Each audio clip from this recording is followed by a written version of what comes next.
बिस्मिल्लाहिर्रहमानिर्रहीम। आज का हमारा टॉपिक है nomenclature. Nomenclature of different alkane, alkyne, alkyne, alkyl group. हमने डिफरेंट चीज़ों का नोमेनक्लेचर पढ़ना है। बेसिकली नोमेनक्लेचर होता क्या है, ये मैं आपको आज बताऊंगी कि नोमेनक्लेचर किसे बोलते हैं, नोमेनक्लेचर की ज़रूरत क्यों पेश आई, नोमेनक्लेचर किसे कहते हैं, क्या है, ये एवरीथिंग, ये सब हम नोमेनक्लेचर में डिस्कस करेंगे। देखिए, जैसे ही नोमेनक्लेचर की बात आ रही है, वर्ड ही कोई एक वर्ड शो कर रहा है कि नोमेन नेम से शो हो रहा है कि किसी भी चीज़ को हम नेम दे रहे हैं। क्लेचर कल्चर में किसी भी चीज़ को हम कोई भी नेम दे रहे हैं तो कैसे दे रहे हैं। देखें, जब स्टार्ट में कोई भी ऑर्गेनिक कंपाउंड, इनऑर्गेनिक कंपाउंड आए थे, हम लोग नोमेनक्लेचर सिर्फ ऑर्गेनिक कंपाउंड का पढ़ेंगे, हाइड्रोकार्बन्स का पढ़ेंगे और ऑर्गेनिक कंपाउंड, ठीक है, not only hydrocarbons, organic compound. So सबसे पहले मैं ये बताती हूँ कि नोमेनक्लेचर किसे कहते हैं, नोमेनक्लेचर क्या होता है, what is this. Nomenclature basically वो होता है किसी भी ऑर्गेनिक कंपाउंड को नेम देना, ठीक है। अब देखिए, हम लोगों ने अपने अपने नेम दे लिए। कोई भी चीज़ है, फॉर एग्ज़ाम्पल मैं एक गिलास है, ये जग है, हमारी लैंग्वेज में इसे गिलास कहते हैं, किसी और लैंग्वेज में कुछ और कहते होंगे, ठीक है। बिल्कुल इसी तरह की एग्जांपल है बहुत ही मशहूर अनियन की। इस तरह अनियन को हम एग्जांपल देते हैं, इंग्लिश में अनियन, उर्दू में प्याज, सराइकी में गंडा, वंडा, ऐसे एक्सेट्रा एक्सेट्रा कुछ कुछ बोलते थे। बट ये बहुत डिफरेंट सा है। अब मुझे नहीं पता गंडा किसे कहते हैं, मुझे नहीं पता वंडा किसे कहते हैं, आई डोंट नो। मुझे पता है अनियन पता है, प्याज पता है, जस्ट ओनली। सो अभी देखिए, डिफरेंट जगहों पर, डिफरेंट इलाकों में डिफरेंट एक ही चीज़ के डिफरेंट नाम थे, सौ नाम। सो सबने सोचा कि यार ये इतने ज़्यादा नाम हैं, इनको कुछ करना चाहिए। तो फिर नोमेनक्लेचर की एक टर्म आई। उस टर्म में क्या था, वो ये कहते थे कि जो कोई भी ऑर्गेनिक कंपाउंड है उसको हम लोगों ने उसका नेम देना है। अब देखिए, कोई भी चीज़, कोई भी ऑर्गेनिक कंपाउंड डिस्कवर होता था तो उसको नेम तो देना बनता था। अब ऐसे थोड़ी ना हम लोग ऐसे ही रख देते भी ये एक ऑर्गेनिक कंपाउंड है, नहीं, हमें उसे नेम देना था। सो वो क्या कहता है कि हिस्ट्री में जब भी कभी कोई भी ऑर्गेनिक कंपाउंड डिस्कवर हुआ है उसको हम लोगों ने किस तरीके से नाम दिया, किस बेस पे नाम दिया है। ये कॉमन मैंने पहले बोला एंशियंट टाइम में स्टार्ट की बात है ये। उन्होंने देखा कि हमने कोई भी चीज़ डिस्कवर की है, मतलब आर्टिफिशियली प्रिपेयर की है, नेचुरली हमें मिली है, सो उन्होंने उसको नाम दे दिया according to their method of preparation, कि जिस मेथड से उसको बनाया गया है उसी मेथड का उसको नेम दे दिया, ठीक है। और दूसरे नंबर पे ये कि जिस पर्सन ने उसको बनाया, अब जब मेथड नहीं था कोई जिसने डिस्कवर किया फॉर एग्जांपल किसी भी को, तो उन्होंने क्या किया जी, उस पर्सन के नेम पे उसको नाम दे दिया, ठीक है, जिसने उसको डिस्कवर करने में हेल्प किया, जिसने उसको डिस्कवर किया। इसी तरह कुछ एग्जांपल्स हैं, देखें आपको फिर और अच्छे से समझ आएगी। देखिए, मीथेन गैस है, नेचुरली पाई जाती है, you know what natural gas क्या होती है, मीथेन गैस क्या है। अब देखिए, वो मार्शी एरियाज़ से, मार्शी गैस जो है, एक से मार्श गैस बोलते हैं, मीथेन को मार्श गैस भी बोलते हैं। और ये कहाँ पाई जाती है, ये मार्शी एरियाज़ में पाई जाती है, दलदली इलाकों में, गंदगी के अंदर पाई जाती है, ठीक है। अब देखिए, अब मार्शी एरिया से मीथेन गैस निकली, उसको नाम दे दिया हमने मीथेन का। क्या नाम दे दिया, मीथेन का। किस वजह से, क्योंकि वो मार्शी गैस है। सबसे पहली बड़ी बात क्या है, वो मार्श गैस है, और किधर से डिस्कवर की गई, मार्शी एरिया से। सो हमने उसको मीथेन दे दिया। अब जहाँ कहीं भी हमने CH4 का फार्मूला देखना है, हमने फ़ौरन बोल देना है कि ये मीथेन है। पूरी दुनिया में कहीं पे भी देखेंगे हम कहेंगे ये मीथेन है, ये मीथेन है, ठीक है। सो अब देखिए, ईजी हो गया। पहले कुछ कहते कि ये मार्शी एरिया से निकली है, इसको पता नहीं क्या बोलते हैं, ये मार्श गैस है, मतलब कुछ लोग कुछ बोलते थे। अब नोमेनक्लेचर ने आके हमारी ये प्रॉब्लम सॉल्व कर दी। अब देखिए, इसी तरह एक और एग्जांपल है एसिटिक एसिड। एसिटिक एसिड क्या होती है, एसिटिक एसिड बेसिकली क्या होता है, एसिटिक एसिड एक एसिड है जो कि विनीगर में पाया जाता है।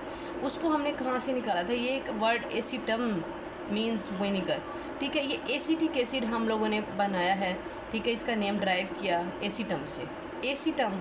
एसिटम क्या है, देखिए, ये विनीगर में पाया जाने वाला एक एसिड है, ठीक है। इसको हमने एसिटिक एसिड का नाम दे दिया, किस बेस पे, एसिटम की बेस पे। एसिटम एक लैटिन वर्ड है जिसका मतलब है विनीगर, ठीक है। सो अब बात आती है एक और की, बारबिट्यूरिक एसिड। बारबिट्यूरिक एसिड क्या होता है, अब देखें, बारबिट्यूरिक एसिड का भी नाम शो हो रहा है, ठीक है, एक पर्सन के नाम पे निकाला गया। बारबिट्यूरिक एसिड का जो नाम था, यानी कि जो इसकी डिस्कवरी थी बारबिट्यूरिक एसिड की, वो एक पर्सन ने की। अब उसका नाम था बारबारा।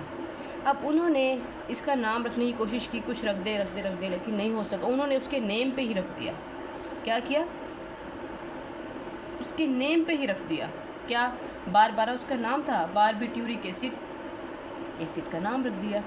बिल्कुल इसी तरह अब देखिए, ये बिल्कुल बेसिक सी बातें थी कि जिस एरिया से निकली, जिस पर्सन ने प्रिपेयर किया, ठीक है, जिस तरीके से प्रिपेयर, ये मेथड ऑफ प्रिपरेशन में आ गया, ये एरिया में आ गया जहाँ से हमने इसको डिस्कवर किया, और ये आ गया पर्सन ऑफ द साइंस, यानी कि जिसने इसको डिस्कवर किया उसके नाम पर। सो बात जो आ रही है वो ये है कि अब ये तो हो गया, अब कुछ ऐसे थे जो ना किसी जगह से डिस्कवर हुए थे, वो पहले ही हमारे पास मौजूद थे, हमारी लाइफ के अंदर थे। सो अब उसको कैसे नाम दिया? उन्होंने कहा कि मोर एवर अल्केन कंटेनिंग 5 और more than get the root name. Root name कहते हैं उन नेम्स को जो कि उसके अंदर मौजूद जो कार्बन हैं, नंबर ऑफ़ कार्बन है, उसको शो करते हैं, उसकी जो स्ट्रक्चर को शो करते हैं, उसको बोलते हैं रूट नेम। अब उन्होंने क्या किया कि कुछ ऐसे कार्बन्स, कुछ ऐसे ऑर्गेनिक कंपाउंड लिए जिसके अंदर उनका रूट नेम शो कराया गया। रूट नेम से इंडिकेट कराया गया क्या चीज़? उसका नोमेनक्लेचर, उसकी नेमिंग। नोमेनक्लेचर का मैंने जैसे पहले ही बोला है कि नोमेनक्लेचर का मतलब है किसी भी कंपाउंड, ऑर्गेनिक कंपाउंड को नेमिंग देना। लेट्स सी, अब देखिए जो मैंने बात की, क्या बात की थी? मैंने ये बात की थी कि जो रूट नेम दे दिया हम लोगों ने ऑर्गेनिक कंपाउंड को, रूट नेम से मुरा दिए कि वो जो ऑर्गेनिक कंपाउंड है उसके अंदर कितने कार्बन मौजूद हैं, नंबर ऑफ़ कार्बन्स की बेस पे उसको रूट नेम दिया गया।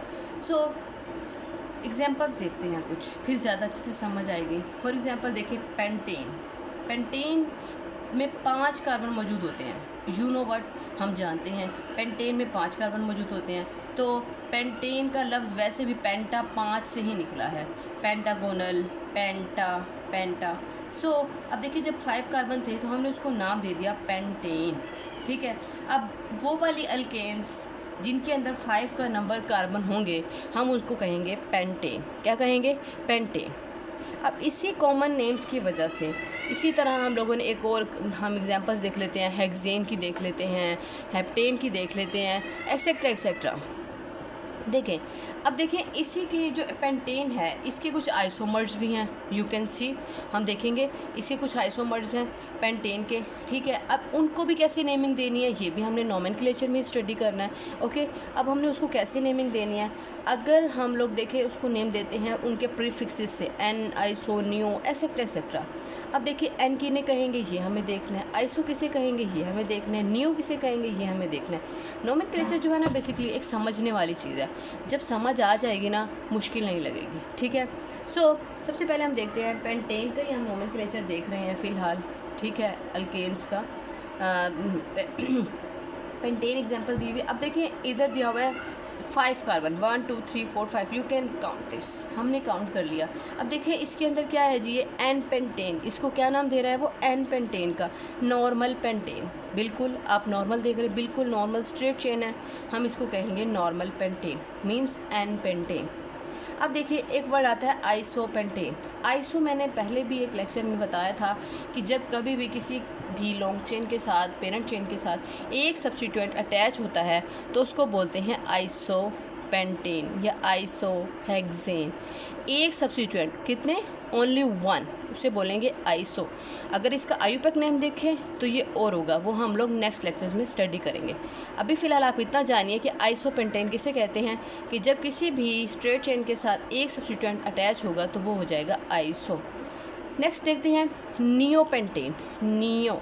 नियो मीन ये कि जो पेंटेन है वो उसके पास कितने ब्रांच्ड हैं, उसके पास 2 सब्स्टिट्यूएंट लगे हैं। यू कैन सी, इतना प्यारा स्ट्रक्चर दिया हुआ है। ये स्ट्रक्चर कभी भी चेंज नहीं होते, इनका यही नाम रहेगा। कॉमन ट्रायल नेम के अंदर इनको नियोपेंटेन, उसको आइसोपेंटेन, उसको नॉर्मल पेंटेन ही कहेंगे। जहाँ कहीं भी वर्ल्ड में आपको ये स्ट्रक्चर दिखेगा 5 कार्बन कंटेनिंग इस फॉर्म में, तो आपने बता देना ये नियोपेंटेन है। सिमिलरली अब इसी तरह ये तो थे अल्केन्स। अब कुछ अल्कीन्स भी हैं, हमें पढ़ा हुआ है जी बिल्कुल। अल्काइंस भी हैं जी बिल्कुल, हमने पढ़े हुए हैं। सो अब इनका कैसे नेमिंग देनी है, अल्केन्स, अल्कीन्स को, अल्काइंस को, इनकी नेमिंग भी कोई मुश्किल नहीं है। नेमिंग तो बिल्कुल भी मुश्किल नहीं है। मैं फिर बता रही हूँ, ये जो हम बात कर रहे हैं ये कॉमन में बात कर रहे हैं। जब पुराने दौर था, शुरू का दौर था, स्टार्ट में ऑर्गेनिक कंपाउंड डिस्कवर हो रहे थे, ज़्यादा आर्टिफिशियली प्रिपेयर हो रहे थे, तो हमें पता नहीं चला था कि हम इनको क्या नेमिंग दें। सो जहाँ से डिस्कवर होता, जो डिस्कवर करता, जिस मेथड से डिस्कवर होता, हम उसको उसी की बिहाफ पे नेमिंग दे देते हैं। लेकिन देखें अब जब अल्कीन्स की बारी आती है, जब अल्कीन के अंदर हम पढ़ते हैं, जिस तरह इथीन हमने पढ़ा, बिल्कुल पढ़ा, प्रोपीन बिल्कुल पढ़ा। अब वो कहता है कि अब उन साइंटिस्ट ने, उस दौर के साइंटिस्ट ने ये बात तय लगाई कि ये जो अल्कीन है उसके एंड वाले 3 वर्ड ENE हटा के YLENE लगा दिया जाए तो फिर भी इसका ये कॉमन नेम बनेगा, ट्रायल नेम जिसको बोलते हैं। ठीक है, देखें ये था इथीन, इसको इथाइलिन भी बोल सकते हैं, कोई हर्ज नहीं है। ठीक है, अब ये देखें ये था प्रोपीन, हमने पहले पढ़ा था, बिल्कुल पढ़ा था। इसको हम लोग अब प्रोपाइलिन भी बोल सकते हैं। क्यों? सिर्फ डबल बॉन्ड के बिहाफ पे। अगर ट्रिपल बॉन्ड होता तो हम कोई और नाम देते, सिंगल होता कोई और, सिर्फ डबल बॉन्ड के बिहाफ पे हमने इसको नेमिंग दी है, प्रोपाइलिन, इथाइलिन। अब ये देखें आइसोब्यूटाइलिन, बहुत ही प्यारी बात कर गया। हालांकि देखें अगर यही वाला सब्स्टिट्यूटेड ग्रुप ये जो लगा हुआ है, ये जो सब्स्टिट्यूटेड ग्रुप लगा हुआ है आइसोब्यूटाइलिन का, अगर ये यहाँ लगा होता तो ये ओनली होता एन ब्यूटाइलिन। क्या होता? N butylene. बट वही ऊपर वाली बात आ गई कि जब एक सब्स्टिट्यूएंट लगा होगा तो हम बोलेंगे आइसो, जब 2 या उससे ज़्यादा लगे होंगे हम कहेंगे नियो। ठीक है, अब यू कैन सी ब्यूटीन है, ये हमने पहले इसका स्ट्रक्चर पढ़ा था ब्यूटीन, अब ये हो गया ब्यूटाइलिन। अब आइसोब्यूटाइलिन, आइसो क्यों लगा हुआ है ये आपको पता चल गया, ब्यूटाइलिन इसे क्यों बोल रहे हैं ये भी पता चल गया। आई होप कि आपको कुछ समझ आने लग गई होगी कि नोमेनक्लेचर में कोई भी वर्ड है उसको नेमिंग हम क्यों दे रहे हैं, किस वजह से दे रहे हैं, बस जान पहचान के लिए कि हमें जान पहचान अच्छी हो जाए। ठीक है, हमें पता चल जाए कि किस कंपाउंड का क्या नाम है। ओके, बात आती है डिसएडवांटेजेस की। देखिए कॉमन नेम थे, ट्रायल नेम थे, देखिए जैसे हमने भी पढ़ा है, कॉमन नेम थे, ट्राइबल नेम थे, बिल्कुल स्टार्ट के नेम थे कि किस तरह से किस चीज़ को कैसे हम लोगों ने बुलाना है, पुकारना है। हम भी हैं, हमारे भी नाम हैं। अब एक माँ के इतने सारे बच्चे होते हैं, अब सबका नाम एक तो नहीं रख सकते ना, सबके डिफरेंट नेम रखते हैं, बुलाते हैं, फिर उन्हीं नाम से कॉल किया जाता है। सो इसी तरह हम लोगों ने भी जो चीज़ जिस मेथड से डिस्कवर हुई, जिस जगह से हुई, जिसने डिस्कवर की, हम लोगों ने उसके नेमिंग रख दी। बट इससे कुछ डिसएडवांटेजेस आने लगे। डिसएडवांटेजेस सबसे पहले क्या ये था कि जो प्रीफिक्स थे एन, आइसो एंड नियो, वो ओनली सिर्फ कहाँ अप्लाई हो रहे थे, कम्प्लेक्स में अप्लाई नहीं होते, सिंपल में अप्लाई हो रहे थे। किस में अप्लाई हो रहे थे? सिंपल में, not with in the complex molecules. Complex molecules में वो अप्लाई नहीं हो रहे थे। सो अब क्या करना था हम लोगों ने? अब देखिए ये तो बात गलत हो गई कि जो हम लोगों ने न्यू, आइसो, एन का नाम दिया था, ये तो भाई हमारे तो नॉर्मल भी होते हैं, कॉम्प्लेक्स भी होते हैं, मेडियोकर भी होते हैं। अब क्या होगा? फर्स्ट रूल गलत कि न्यू, आइसो जो है इस तरह के कंपाउंड के, लगता है ये बात गलत हो गई। फिर कहते हैं कि common name do not give information about structure of compound. बिल्कुल, जो कॉमन नेम था, अब देखिए मीथेन है, मार्श गैस है, Marsh gas, barbituric acid, acetic acid, हमें इनका स्ट्रक्चर नहीं पता, आई डोंट नो, हमें नहीं पता स्टिक स्ट्रक्चर का क्या स्ट्रक्चर है। हाँ, अगर इन्होंने बताया होता हमें कि भाई इसका ये इस तरह से कार्बन लगे हुए फलानी जगह पे ये है, हम बता जा सकते हैं। मार्श गैस क्या है, what is barbituric acid, I don't know. So फिर ये वाली बात भी गलत हो गई कि कॉमन नेम में ये भी एक क्लैश आ गया कि भाई देखें नहीं, हमारे नेमिंग और मॉडिफाई की जाए, हमें और पहचान दिलाई जाए। फिर वो कहते हैं common name do not include the similarity among different compound. अब देखिए डिफरेंट कंपाउंड्स हैं, उनमें कोई सिमिलरिटी नहीं आती कॉमन नेम्स में। इसमें कॉमन नेम है, मैं बार बार बात कर रही हूँ सिर्फ कॉमन नेम की, not IUPAC name. IUPAC name की बात हम बाद में करेंगे। अब देखिए कॉमन नेम में ना हमें इंडिकेशन नहीं मिलती, सिमिलरिटी नहीं मिलती। ठीक है, फिर अब हम लोगों ने क्या कहा कि यार कोई और सिस्टम होना चाहिए, कोई और सिस्टम होना चाहिए जो कि हम लोगों को इन कंपाउंड्स के अच्छे नेमिंग दे सके, अच्छी बता सके। सो एक सिस्टम आया IUPAC name. IUPAC name, IUPAC name का ये जो सिस्टम है ये इंटरनेशनल एक सिस्टम है, एक इंटरनेशनल वो है, ये पूरी दुनिया में जाना जाता है। अभी इसकी जो हम थोड़ी सी हिस्ट्री पढ़ेंगे, फिर हम आईयूपीएसी नेमिंग कैसे देते हैं वो पढ़ेंगे। सबसे पहले हम हिस्ट्री पढ़ते चलते हैं। इन 1889 में इंटरनेशनल केमिकल कांग्रेस थी, स्टार्ट हुई थी, ठीक है। उन्होंने सबसे पहले जो है ना फर्स्ट आईयूपीएसी नेम दिया, ठीक है, सिस्टमेटिकली। फिर 1892 में an incomplete report was given for nomenclature. In 92 के अंदर 92 में भी किसी ने नोमेनक्लेचर के बारे में ना, यानी कि आईयूपीएसी नेमिंग में नोमेनक्लेचर के बारे में एक रिपोर्ट दर्ज कराई थी, बट नॉट सक्सेसफुल।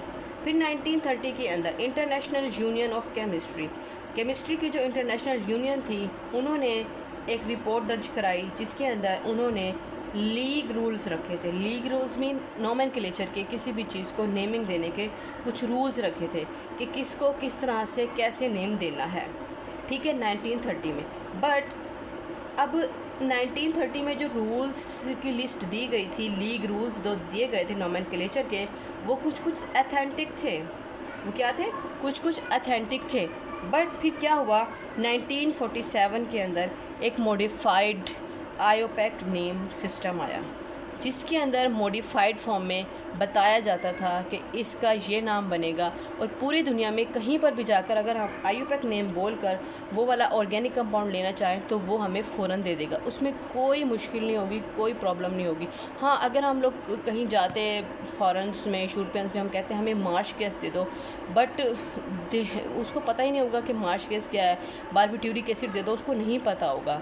बट अगर हम उसी का आईयूपीएसी नेम ले लेंगे तो फिर वो फ़ौरन कहेगा यस आई हैव, मेरे पास है, मैं दे सकता हूँ, यू नो।